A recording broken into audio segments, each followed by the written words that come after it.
Bismillahirrahmanirrahim. Assalamualaikum warahmatullahi wabarakatuh. Innal hamdalillah hamdan syakiran thayyiban mubarakan fihi kama yuhibbu rabbuna wa yarda. Asyhadu an la ilaha illallah wahdahu la syarika lah wa asyhadu anna Muhammadan abduhu wa rasuluhu sallallahu alaihi wa ala alihi wa sahbihi wa man sara ala nahjihi wastanna bi sunnatihi ila yaumil qiyamah.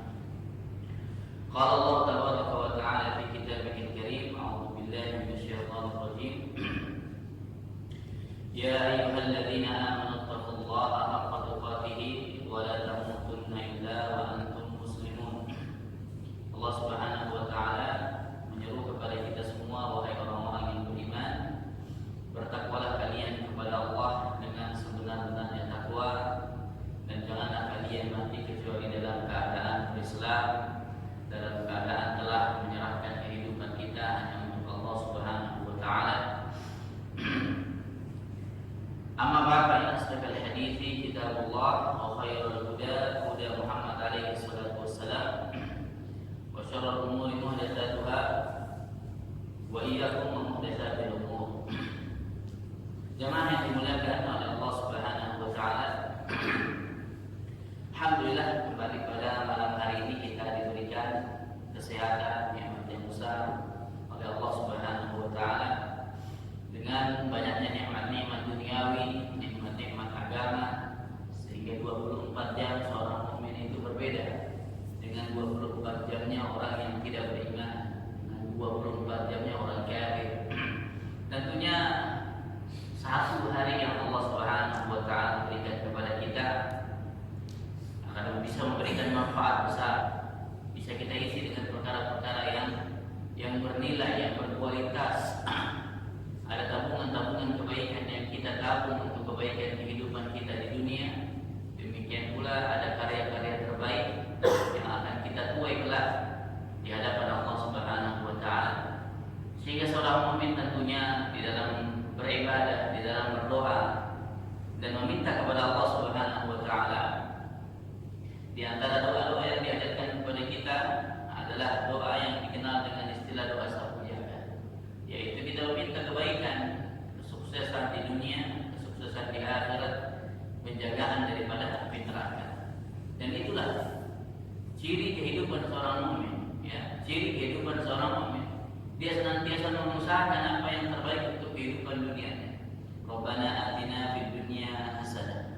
Ya Allah, berikanlah kepada kami kesuksesan, berikanlah kepada kami kebaikan di dunia. Apa yang bisa kita usahakan di dunia daripada hal-hal yang bermanfaat, baik itu bermanfaat untuk kehidupan dunia kita.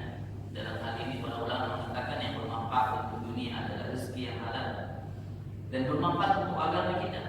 Dalam hal ini yang bermanfaat untuk agama kita ada dua, yaitu ilmu yang bermanfaat dan amal yang saleh. Ya, ada ilmu nafi' wal amal saleh, sehingga kehidupan kita berputar dengan tiga perkara: mencari rezeki yang halal, menambah ilmu yang bermanfaat, ya, demikian pula memperbaiki kualitas amal saleh kita. Di dalam doa kita realisasikan di dalam permintaan kita kepada Allah Subhanahu wa taala, Rabbana atina fid dunya hasanah wa fil akhirati hasanah wa qina adzabannar. Ya Allah, berikanlah aku kesuksesan di dunia, berikanlah aku kesuksesan di akhirat. Demikian pula jagalah aku daripada siksa api neraka. Dari tiga permintaan ini, daripada tiga doa tersebut, mengajarkan kepada kita bahwa di dalam beribadah, di dalam beramal, seseorang itu sah-sah saja, ya. Dia untuk kemudian mengharapkan secuil daripada kenikmatan dunia. Tapi lebih besar daripada itu semua, motivasi terbesarnya dalam beramal adalah mengharapkan keuntungan ukhrawi. Karena ada di sana perbandingan 2:1, yaitu satu adalah permintaan kesuksesan dunia, adapun yang dua adalah kemanfaatan pada perkara-perkara akhirat. Baik, ikhwatibillah rahimani wa rahimakumullah. Insyaallah pada kesempatan di malam hari ini, pembahasan hadis kita akan membahas tentang sebuah perkara yang sangat penting untuk kemudian kita senantiasa ulang-ulang, untuk kemudian senantiasa kita isi hari-hari kita dengan perkara tersebut. yaitu tema tentang istighfar dan bertobat kepada Allah Subhanahu wa taala. Tentang istighfar dan bertobat kepada Allah Subhanahu wa taala. Sengaja kami pilih pembahasan ini karena pentingnya kita untuk kemudian setiap hari kita harus beristighfar. Setiap waktu kita mesti bertaubat kepada Allah Azza wa Jalla. Karena sesungguhnya Allah Taala perintahkan di dalam surat Al-Talaq, ya ayyuhalladzina amanu tubu ilallahi taubatan nasuha. Wahai orang-orang yang beriman, bertakwalah kalian kepada Allah dengan taubat apa? Taubat nasuha. Nasuha itu artinya taubat yang semurni-murninya. Jadi yang diharapkan daripada taubat kita itu adalah taubat yang sebenar-benarnya. Ada istilahnya taubat sambal. Apa itu taubat sambal? Setelah selesai makan sambal kita kepedesan, ya. Dan kita nggak mau lagi makan sambal. Tapi ketika sudah lapar, ingin makan lagi, nggak sah rasanya kalau tidak ada sambalnya walaupun sedikit, ya. Itu adalah taubat orang-orang yang suka bermain-main dengan kemaksiatannya. Dan tentunya kita terkadang terjatuh kepada perkara-perkara tersebut. Ada kemaksiatan, ada kebiasaan-kebiasaan buruk yang mungkin kita bertobat, ya Allah, aku menyesal, aku bertobat daripada perbuatan tersebut. Tapi seiring dengan berjalannya waktu, berubah keadaan kita, naik turun keimanan kita, jatuh lagi kita kepada perbuatan tersebut, bertaubat lagi, ya, bertaubat lagi. Bagaimana kondisi taubat yang seperti ini? Tentunya taubat yang seperti ini, selama dia bersungguh-sungguh untuk bertaubat, itulah yang diharapkan. Karena perintah Allah Subhanahu wa taala, ya ayyuhalladzina amanu tubu ilallah, wahai orang-orang yang beriman, bertaubatlah kalian kepada Allah. Ada pelajaran, ada faedah menarik yang wajib untuk kemudian kita pahami bersama jamaah sekalian. Setiap mungkin saya pernah sampaikan di tempat ini, bahwasanya setiap fi'lul amal di dalam dalil, di dalam nas, setiap perintah di dalam Al-Quran maupun As-Sunnah itu memberikan makna apa? Memberikan makna kewajiban. Yang pertama, memberikan makna apa? Kewajiban. Jadi setiap perintah, kalau kita lihat terjemahan di dalam Al-Quran, bertaubatlah, itu kan perintah, kata perintah dari Allah kepada kita. Maka pelajaran yang pertama daripada fi'lul amal itu adalah kewajiban. Yang kedua apa? Yang kedua memberikan makna al-istimrariyah. Apa itu istimrariyah? Yaitu keberlangsungan, terus menerus. Berarti kalau kita diperintahkan bertaubatlah kalian kepada Allah, maknanya adalah setiap waktu bertaubatlah kepada Allah. Karena mungkin ada taubat-taubat kita ini masuk dalam kategori taubat main-main, taubat sambal saja. Sehingga mungkin taubat kita belum serius, besok kita bertaubat lebih serius lagi. Sehingga yang diharapkan puncak daripada taubat tersebut adalah taubatan nasuha. Ya. Karena sesungguhnya nanti akan dijelaskan perbedaan antara taubat dengan istighfar. Di antara perbedaan antara taubat dengan istighfar, bahwa taubat itu berbatas waktu, ya. Dia ada batasan waktunya. Adapun istighfar tidak ada batasan waktunya. Batasan waktu dalam hal ini adalah batasan usia seseorang, batasan umur seseorang. Habis umur dia, maka berhenti pula jatah taubat dia. Tetapi habis umur seseorang tidak menutup peluang dia mendapatkan manfaat daripada istighfar. Ya. Mungkin dia sudah masuk ke dalam kubur, mungkin dia sudah lagi tidak bernyawa, tidak ada istighfar yang bisa dia ucapkan. Tetapi manfaat istighfar tetap bisa dia dapatkan daripada lisan-lisan, daripada ucapan-ucapan istighfar orang lain, anaknya kepada dirinya. Jemaah yang dimuliakan oleh Allah Subhanahu wa taala, hadis berkenaan tentang perintah kita untuk memperbanyak istighfar, memperbanyak bertaubat kepada Allah Subhanahu wa taala adalah sebuah hadis yang disebutkan di dalam hadis dari sahabat Al-Rar bin Yasar Al-Muzani. Dia berkata bahwasanya qala Rasulullah sallallahu alaihi wasallam, ya ayuhan nas tubu ila Allah wastaghfiruh. Wahai sekalian manusia, bertaubatlah kalian kepada Allah.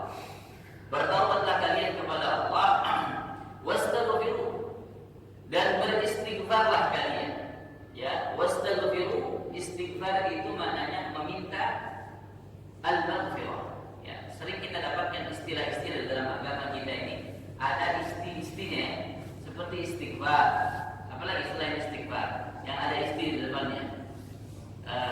isti'anah, isti'adzah, apalagi istiqomah, apalagi semua makna isti di depan itu adalah meminta, ya. Ya, ini maknanya adalah meminta. Berarti kalau misalkan istighfar, maknanya adalah isti al-maghfirah, meminta ampunan. Isti'anah berarti meminta al-aun, yakni pertolongan. Istighatsah artinya apa? Meminta al-lughth, yakni keselamatan dari Allah Subhanahu wa taala. Isti'adzah dan lain sebagainya. Dan makna tersebut kita dapatkan dalam hadis tersebut bahwa Nabi sallallahu alaihi wasallam menyebutkan wastaghfiru dan beristighfarlah kalian. Selalu minta. Tadi saya jelaskan fi'lul amal, perintah itu maknanya apa? Istimrariyah. Yaitu harus terus-menerus dilakukan. Jadi harus terus-menerus seseorang itu beristighfar, minta maghfirah kepada Allah Subhanahu wa taala.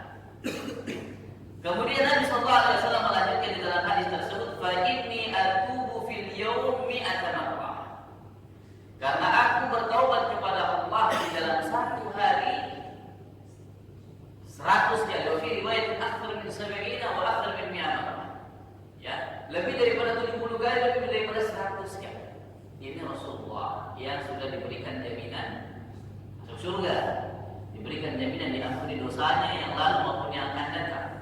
Bagaimana dengan kita yang belum ada jaminan sama sekali? Ya, tidak ada jaminan. Bahkan mungkin kita ada istighfar, entah istighfar kita ini diterima atau tidak, Allah a'lam. Ya. Maka ikhtiar kita adalah memperbanyak istighfar tersebut. Memperbanyak istighfar tersebut baik di dalam salat maupun di luar salat. Nah, alhamdulillah, azza Allah wa iyyakum.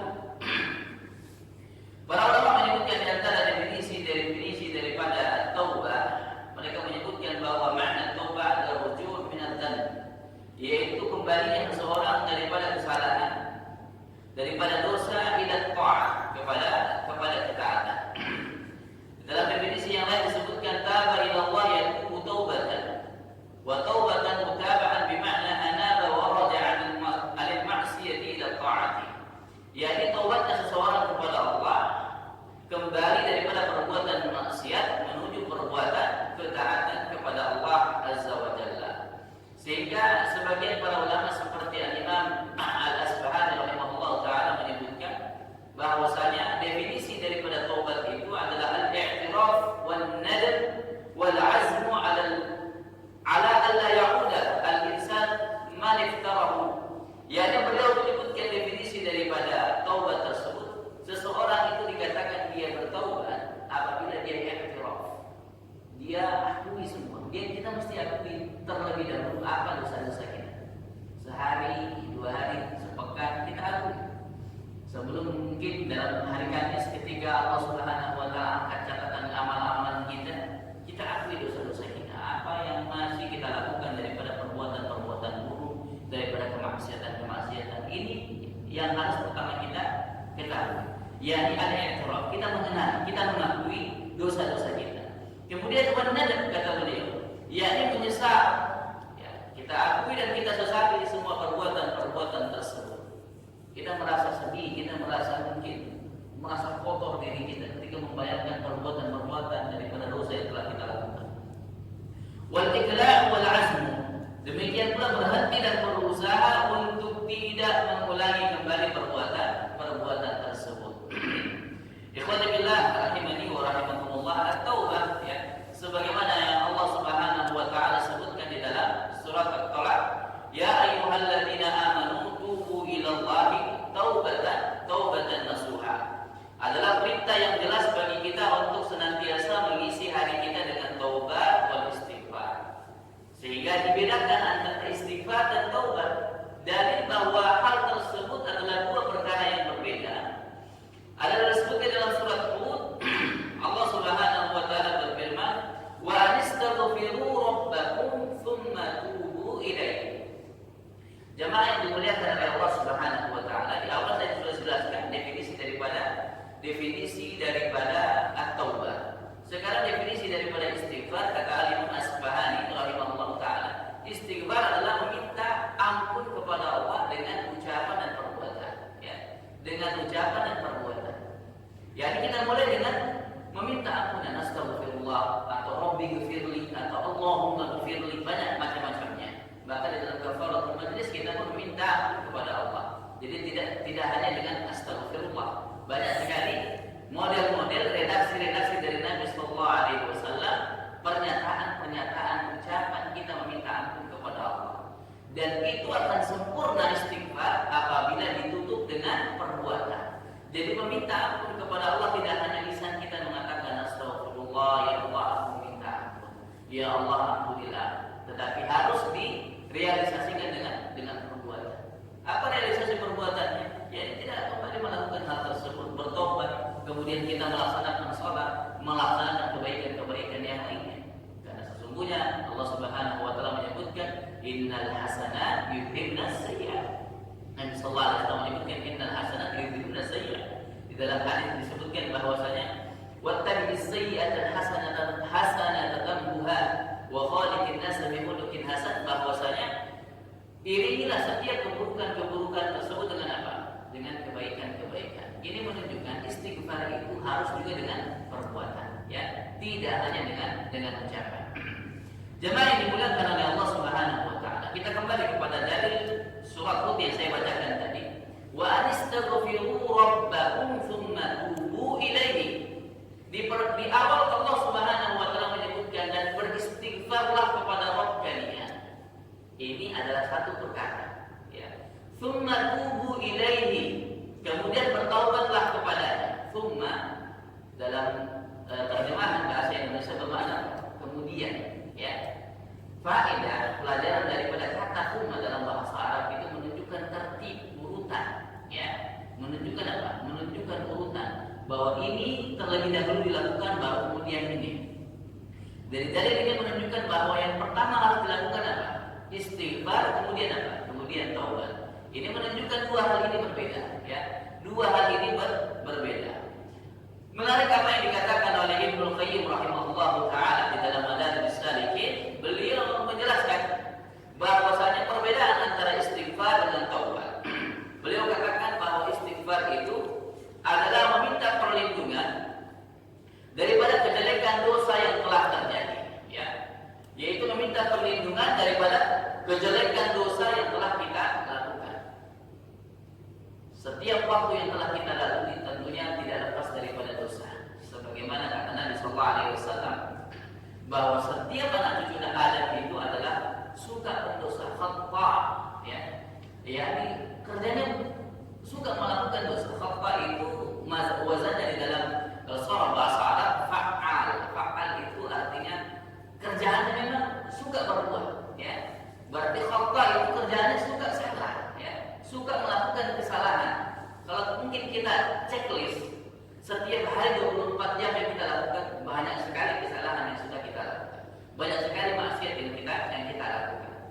Wa khairu khata' dan Nabi, sebaik-baik orang yang suka bersalah, ya, adalah taubat. Apa itu taubat? Yang suka bertobat juga. Jatuh pada kesalahan, bertobat lagi, ya. Jadi dua pekerjaan ini harus kita lakukan, ya. Bukan harus kita lakukan, ya. Yang pertama, ya, harus kita usahakan adalah taubat. Dalam keadaan kita dilahirkan, kita diciptakan oleh Allah dalam keadaan khata', suka melakukan kesalahan. Sehingga untuk menutupi kelemahan dan aib kita ini yang suka melakukan kesalahan, kita mesti mengupayakan perkara yang diperintahkan, yakni adalah kita menjadi pribadi taubat. Apa itu taubat? Yakni suka melakukan taubat, suka beristighfar, suka meminta ampun kepada Allah Subhanahu wa taala. Sehingga Ibnu Qayyim mengatakan bahwasanya taubat istighfar itu meminta perlindungan daripada kejelekan dosa yang telah kita lakukan. Karena maksiat, jemaah yang dimuliakan oleh Allah Subhanahu wa taala, maksiat kita kepada Allah ini kan bagaikan hutang kita sama Allah. Harus dibayar. Bisa dibayar di dunia, bisa dibayar di akhirat. Kita milih mending dibayar di dunia daripada dibayar di akhirat, ya. Kita mendapatkan rasa sakit, kita mendapatkan musibah, kita mendapatkan bencana, bahkan kesedihan, luka, ya, duri yang kita injak. Itu semua adalah bayaran-bayaran daripada dosa yang telah kita lakukan. Yang disebut dengan apa? Kafarah, ya. Yang disebut dengan kafarah. Semakin sering seorang mukmin itu mendapatkan derita-derita yang dia dapatkan, itu berarti Allah bayar di dunia daripada kesalahan-kesalahan. Jadi jangan kita anggap bahwa ada orang yang rajin sholat tapi kok masalahnya tidak berhenti. Ya, kita sering datang hadir ke majelis ilmu kok tidak berhenti masalah saya. Ada saja penyakit yang saya dapatkan, anak saya kok sakit-sakitan. Itu menunjukkan Allah sayang sama kita. Allah bayar langsung. Daripada kemudian Allah Subhanahu wa taala di akhir, kemudian kita dicuci di dalam api neraka waliyadzubillah. Sehingga apa yang disebutkan oleh Nabi sallallahu alaihi wasallam berkenaan tentang persoalan dosa-dosa masa lalu kita, sesungguhnya al-jaza min jinsil amal. Balasan itu sesuai dengan perbuatan. Sehingga untuk kemudian kita tidak dapat balasan daripada perbuatan yang telah kita upayakan, kita harus istighfar. Kita mesti bertaubat. Ada dosa, mungkin kita pernah melakukan riba, ya. Mungkin kita pernah mencuri misalnya. Itu dosa menunggu kita. Kita harus mendapatkan balasan daripada perbuatan tersebut. Dan dia akan tetap ada selama kita belum beristighfar, selama kita belum bertobat. Jemaah yang dimuliakan oleh Allah Subhanahu wa taala, tapi penting untuk kemudian kita pahami bersama, tidak ada karma dalam agama. Tidak ada karma, ya. Yang ada adalah al-jaza min jinsil amal. Bahwa balasan itu sesuai dengan perbuatan kita. Kita berbuat jelek dapat jelek juga. Kita berbuat baik dapat baik kita, ya. Baik kita pula mendapatkan kebaikan. Tetapi kejelekan itu bisa ditutupi ternyata, ya. Bisa kita hindari dengan apa? Dengan istighfar wa taubat. Jemaah yang dimuliakan oleh Allah Subhanahu wa taala. Oleh karena itu perbedaan tentang istighfar dan taubat disebutkan bahwa ini adalah dua perkara yang berbeda. Syekh Sulaiman Ar-Ruhaili hafizahullah taala pada sebagian dari salaf beliau katakan bahwa ada beberapa perbedaan, ya, antara istighfar dan taubat. Yang pertama, sebagaimana yang telah saya sebutkan tadi, bahwa taubat itu berbatas waktu, ya. Taubat berbatas waktu, adapun istighfar tidak berbatas waktu. Dalilnya adalah sabda Nabi sallallahu alaihi wasallam disebutkan di dalam Sunan At-Tirmidzi dari hadisnya sahabat Ibnu Umar radhiyallahu anhu. Beliau sallallahu alaihi wasallam bersabda, "Innallaha yaqbalu taubatal 'abd." Sesungguhnya Allah itu menerima taubat seorang hamba ma lam yughargir, selama belum sampai rohnya di tenggorokan. Itu maknanya bahwa ada masa, ada waktu berbatas bagi taubat itu. Ketika sudah hampir meninggal dunia, tidak diterima lagi taubat kita. Adapun istighfar, kata beliau Allah taala, bahwa istighfar ini tidak berbatas waktu, ya. Istighfar ini tidak berbatas waktu. Dalilnya banyak. Di antaranya adalah apa yang Allah Subhanahu wa taala firmankan di dalam surat Al-Hasr ayat 10. Allah Subhanahu wa taala menyebutkan walladzina ja'u min ba'dihim yaquluna rabbana ighfir lana wa li ikhwanina alladhina sabaquna bil iman wa la taj'al fi qulubina ghillan lil ladzina amanu rabbana innaka ra'ufur rahim. Allah sebutkan setelah jelaskan tentang kaum Muhajirin, kaum Ansar dalam surat Al-Hasr tersebut. Allah sebutkan walladzina ja'u min ba'dihim, orang-orang yang datang setelah mereka. Jadi semua kita yang mengaku mengikuti salafus saleh, mengikuti para sahabat. Walladzina ja'u min ba'dihim, orang yang datang setelah mereka. Yaquluna rabbana ighfir lana, mereka berdoa, ya Allah ampunilah dosa kami. Wa li ikhwanina, ya, dan ampunilah saudara-saudara kami. Alladzina sabaquna bil iman, yang telah mendahului kami dengan di dalam keimanan. Ini menunjukkan bahwa saudara-saudara kita yang dahulu beriman dari kalangan para sahabat, orang-orang saleh sebelum kita bisa istighfarkan mereka, ya. Kita bisa istighfarkan, memintakan ampunan untuk mereka.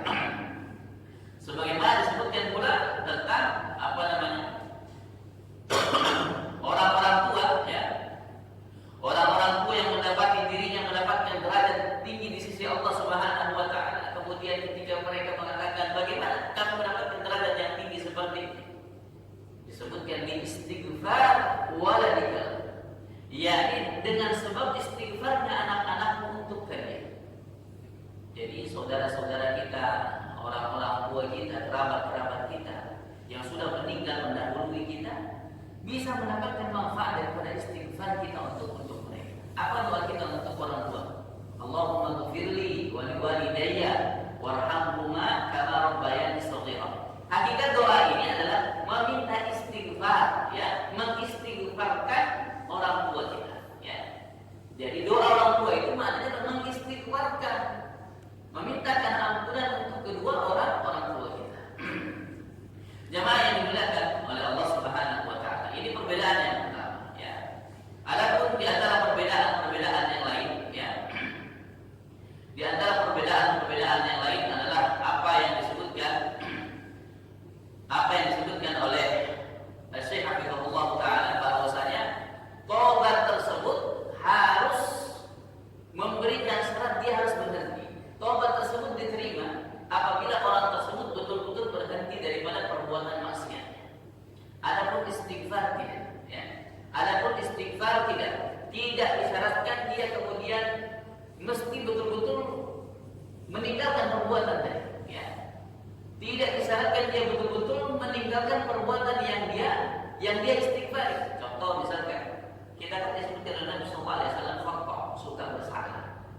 Sehari misalkan kita keluar terpandang kepada wanita yang bukan mahram kita lihat auratnya. Itu dosa tidak? Dosa, ya. Itu dosa. Dan mungkin kita anggap itu dosa kecil. Bagaimana menutupi, menghapus dosa kecil dengan apa? Dengan istighfar, ya. Dan setiap kali kita beristighfar kita diterima oleh Allah Subhanahu wa taala. Ya. Kita berharap Allah Subhanahu wa taala menerima istighfar kita. Besok lihat lagi, ya. Mungkin di tempat kerja kita atau di masyarakat kita, lihat lagi. Ya, wanita tidak menutup aurat dan terlihat lagi aurat wanita. Dosa lagi. Dosanya sama, ya. Dosanya sama. Istighfar lagi kita. Ini kondisi istighfar. Jadi istighfar itu tetap sah, tetap diterima walaupun mungkin kita tidak berhenti dari perbuatan tersebut. Beda dengan taubat, ya.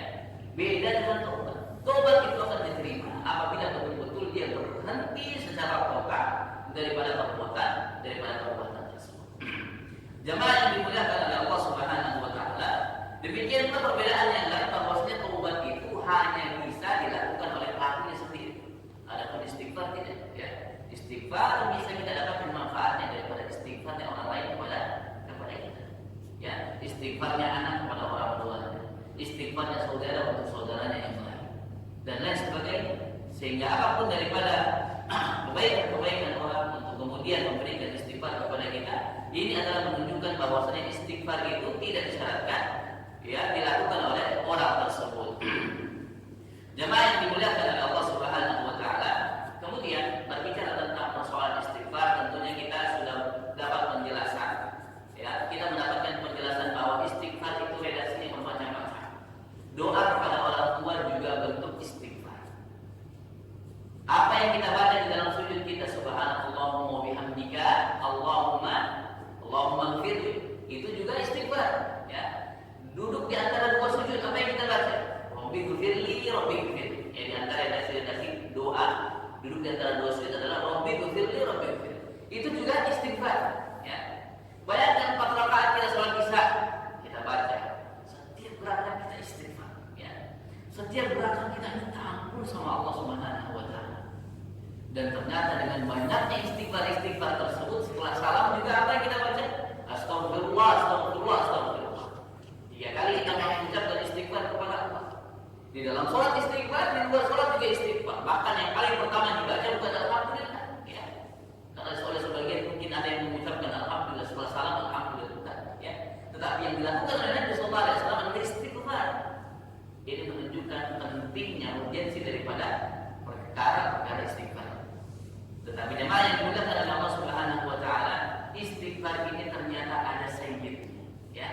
Istighfar ada penghulunya, ada puncaknya. Ada redaksi, ada kalimat yang paling utama, yang paling baik di dalam beristighfar. Itulah yang disebut dengan apa? Sayyidul istighfar, ya. Itulah yang disebut dengan sayyidul istighfar.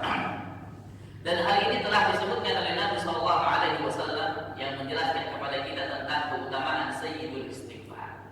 Telah datang sebuah hadis dalam Sahih Bukhari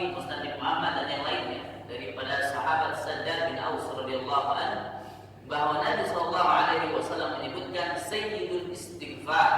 Ya, beliau langsung berikan sebuah definisi, sebuah istilah bahwa sayyidnya istighfar, penghulunya istighfar itu ayyaqulul 'abd, yakni seorang hamba berdoa, Allahumma anta rabbi la ilaha illa anta khalaqtani wa ana 'abduka wa ana 'ala 'ahdika wa wa'dika mastata'tu a'udzu bika min syarri ma sana'tu abu'u laka bi ni'matika 'alayya wa abu'u bi dhanbi faghfir li fa innahu la yaghfiru dhunuba illa anta. Ternyata doa Sayyidul Istighfar, ya. Ternyata doa Sayyidul Istighfar adalah doa yang paling baik di dalam memohon ampun kepada Allah Subhanahu wa taala. Semoga ikhwan semua jemaah sekalian sudah menghafalkan Sayyidul Istighfar, ya. Kalau ada yang belum hafal, silakan dihafalkan, ya. Kalau misalkan belum tahu di mana mencarinya, gampang sekarang, ya. Tinggal di-googling saja Sayyidul Istighfar, dihafalkan. Karena Nabi Sallallahu Alaihi Wasallam berusaha membacanya, mengajarkan kepada kita untuk membacanya di awal hari, di awal malam, ya, membacanya di awal hari, di awal malam, dan besar keutamaan daripada ucapan, ya, besar keutamaan daripada zikir ini. Nabi Sallallahu Alaihi Wasallam menyebutkan, man qalaha minan nahar, barang siapa yang membacanya di siang hari, mukinan biha, dengan penuh keyakinan dia pahami, dia tahu terjemahnya. Terlebih yang pertama, dia untuk mendapatkan keyakinan dia tahu terlebih dahulu terjemahnya. Karena yakin ini adalah hasil daripada ilmu, ya. Ada ilmu yakin, ya, bahwa yakin itu tidak akan pernah muncul dalam diri kita kecuali dengan apa? Dengan ilmu. Kita hadir di majelis ini tujuannya apa? Supaya semakin yakin sama agama, ya, supaya semakin yakin dengan agama kita. Mukinan biha, kata Nabi. Sayyidul Istighfar dibaca dengan penuh keyakinan. Berarti dia harus tahu dulu maknanya. Dia hafalkan dulu, kemudian dia paham maknanya, dia paham hikmah, kandungan-kandungan di dalam. Muqinan biha fama taqabla ayyusbiha fama taqabla ayyumsiyah. Kemudian ternyata dia meninggal dunia sebelum sore hari, ya. Awal hari dia baca, ternyata hari itu dia meninggal dunia sebelum sore hari dia meninggal dunia. Fahuwa min ahli jannah, ya. Maka jaminan dari Nabi Sallallahu Alaihi Wasallam, dia pasti masuk ke dalam syurga. Wa man qalaha min al-laili muqinan biha famata min al-laili, barang siapa membaca di awal malam dengan penuh keyakinan dan kemudian dia meninggal dunia pada malam harinya, qabla ayyusbiha, sebelum pagi hari, fahuwa min ahli jannah, maka dia pun termasuk penduduk syurga. Maka tidak ada halangan bagi kita, tidak ada halangan bagi kita untuk tidak membaca Sayyidul Istighfar kecuali karena kemalasan dan kejahilan kita, ya. Maka kita berusaha menghafalkan, kita berusaha mengamalkan Sayyidul Istighfar sebagai bagian daripada perintah Nabi Sallallahu Alaihi Wasallam untuk kemudian menghidupkan perkara istighfar di dalam kehidupan kita. Beristighfar kepada Allah Subhanahu wa taala sebuah amalan yang sederhana, ya, sebuah amalan sederhana tetapi pengakuan yang besar dan manfaat serta keutamaan yang besar daripada amalan ini. Coba kita perhatikan daripada ucapan Allahumma anta rabbi, Allahumma anta rabbi la ilaha illa anta, apa maknanya? Ya Allah, engkau adalah Rabb, la ilaha illa anta, tidak ada ilah yang berhak diibadahi melainkan engkau. Khalaqtani wa ana 'abduka, ini adalah pengakuan kita sama Allah, kita berbicara sama Allah. Ya Allah, engkau telah menciptakan aku adalah hamba. Wa ana 'ala ahdika wa wa'dika mastata'tu, aku ini sedang dalam perjanjian dan janjimu kepadaku sesuai dengan kemampuan. Jadi kita ini sholat, kita ibadah, kita melakukan ketaatan, ini adalah bentuk realisasi daripada perjanjian kita dengan Allah Subhanahu wa taala. Kita mengisi kehidupan kita dengan ibadah. Mastata'tu, sesuai dengan kadar kemampuan. A'udzu bika min syarri ma sana'tu. Kita mengaku di hadapan Allah, ya Allah, aku berlindung kepadamu daripada syarri ma sana'tu, daripada keburukan perbuatan. Karena musuh pertama kita itu siapa? Diri kita sendiri, ya. Musuh pertama kita ya diri kita sendiri. Yang menyebabkan kita masuk neraka ya diri kita sendiri. Kita berlindung kepada Allah. Abu'u laka bi ni'matika 'alayya wa abu'u bi dhanbi. Aku ya Allah nikmatmu besar yang telah Engkau berikan kepada aku. Aku juga akui segala dosa-dosaku yang telah aku lakukan, bermaksiat kepada Faghfirli. Maka kita masuk kepada intinya, ampunilah aku, fa innahu la yaghfiru dzunuba illa anta. Karena tidak ada yang mengampuni dosa melainkan Engkau. Ya. Jadi kenapa ini dikatakan sayyidul istighfar? Ini semacam proposal kita sama Allah. Yang namanya proposal permintaan itu ada mukadimahnya. Ada bahasa-bahasa pengantar, kita puja dan puji dulu ya kepada siapa yang kita minta ya permohonan tersebut. Sama dengan Allah Subhanahu wa taala. Dikatakan ini sebagai permintaan yang terbaik karena ada pujian-pujian, pengakuan-pengakuan terlebih dahulu kepada Allah Subhanahu wa taala. Baru masuk intinya di belakang. Intinya apa? Faghfirli, itu saja. Ya.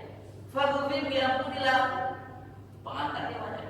Maka jadilah ini apabila dibaca dengan penuh keyakinan, Allah Subhanahu wa taala akan mengampuni dosa-dosa kita.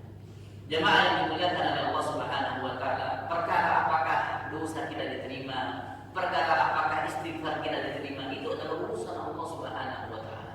Hak prerogatif Allah Subhanahu wa taala untuk menerima atau menolak. Tetapi apa yang menjadi ikhtiar kita, apa yang menjadi usaha kita, menghidupkan semua yang diajarkan oleh Rasulullah sallallahu alaihi wasallam. Rasulullah mengajarkan istighfar, Rasulullah mengajarkan sayyidul istighfar kita. Jamaah yang dimuliakan oleh Allah Subhanahu wa taala, sebagai penutup daripada pembahasan taubat dan istighfar ini. Terkadang manusia itu mesti diberikan iming-iming perkara dunia untuk kemudian lebih termotivasi melakukan sebuah amalan. Dan ini adalah tarbiyah Allah Subhanahu wa taala di dalam mengajarkan sebuah amalan kepada umatnya, ya, kepada umat manusia. Kalau kita lihat contohnya di dalam surat Nuh, di sana Allah Subhanahu wa taala menceritakan apa yang diajarkan, apa yang diucapkan oleh Nabi Nuh kepada umatnya. Nabi Nuh mengajarkan istighfar kepada umatnya.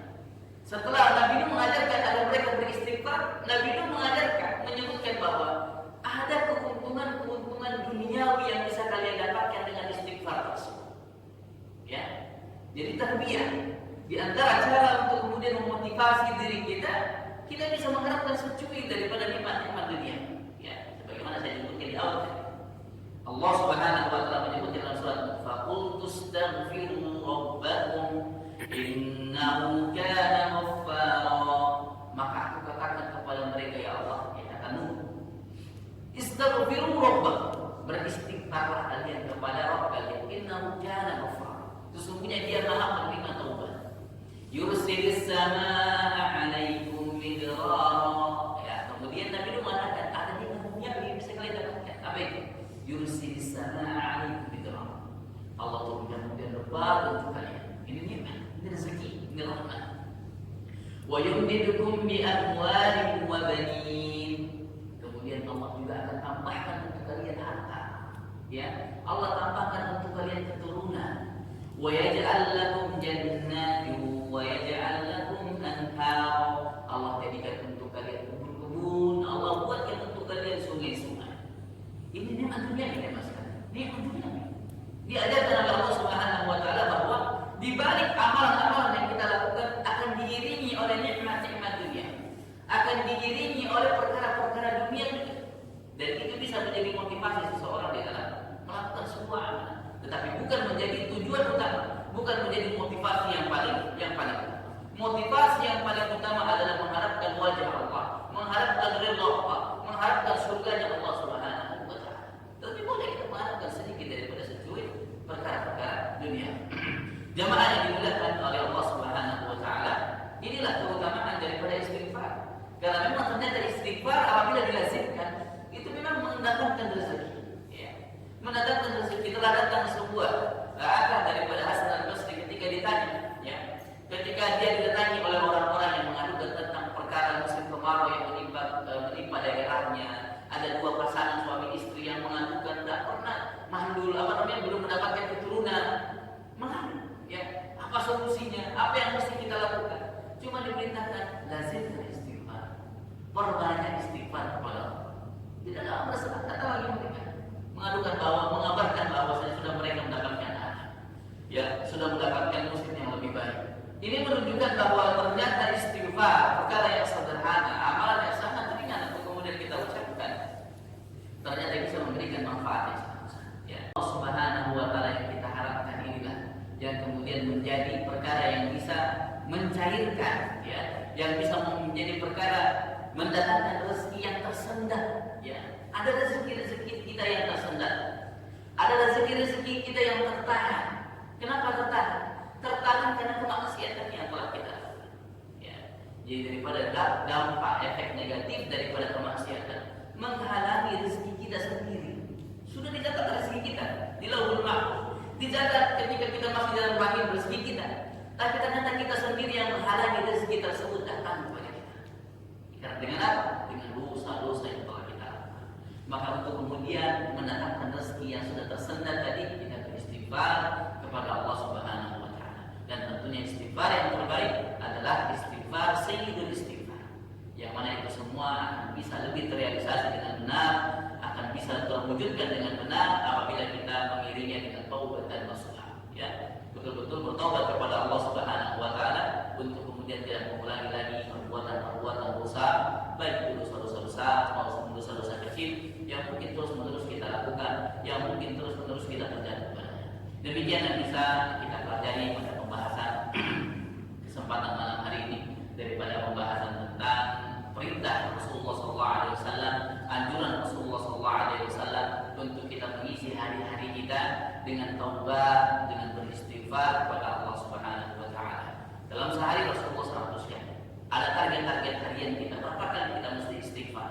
Di luar waktu sholat kita beristighfar, di dalam sholat kita ada istighfar kita, dan puncak daripada itu adalah sayyidul istighfar yang kita lazimkan, yang kita hafalkan, yang kita pahami, yang kita yakini, agar kemudian mungkin hari ini kita meninggal dunia, Allah Subhanahu wa taala memberikan jaminan surga untuk kita karena keyakinan daripada sayyidul istighfar yang kita baca. Demikian yang bisa kami sampaikan, kurang dan lebihnya mohon dimaafkan. Semoga semua penyampaian ini jelas bagi kita, tinggal bagaimana kita mengamalkannya di dalam kehidupan sehari-hari. Hanya kepada Allah Subhanahu wa taala kita meminta tambahan ilmu, tambahan hidayah, mendapatkan taufik bimbingan agar kita mudah mengamalkan apa-apa yang telah Allah Subhanahu wa taala ajarkan kepada kita. Demikian yang bisa kami sampaikan. Adhanallahu wa iyyakum ajma'in. Kita akhiri majelis ini dengan membaca doa kafaratul majelis. Subhanallah wa bihamdika, asyhadu an la ilaha illa anta, astaghfiruka wa atubu ilaik. Assalamualaikum warahmatullahi wabarakatuh.